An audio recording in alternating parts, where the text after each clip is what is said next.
La France est aujourd'hui la putain d'Israël. Nous sommes une colonie israélienne.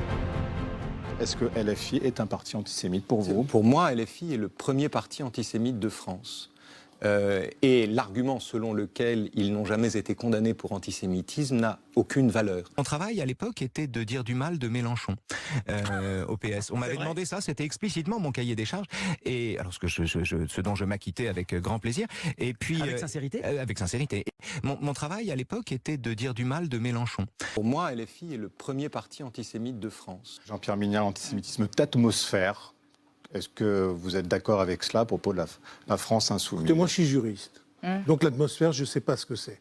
Je sais ce que sont des infractions, je sais ce que sont des délits, je sais comment on les poursuit. Et s'il y avait effectivement un parti aussi antisémite, violemment et massivement antisémite, tel que le dit Raphaël Enthoven, évidemment, l'ensemble des procureurs de la République et des procureurs généraux multiplieraient les enquêtes préliminaires dans le pays. Donc déjà, sur le plan du juriste, je peux dire non.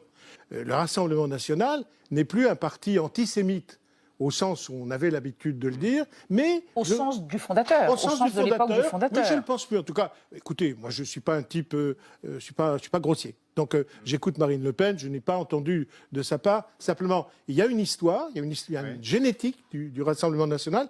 Et au-delà de ça, je vais vous dire pourquoi je pense qu'il est resté antisémite. Parce que dorénavant, ce sont les Arabes qui ont pris la place des Juifs, donc ils ont changé de sémites.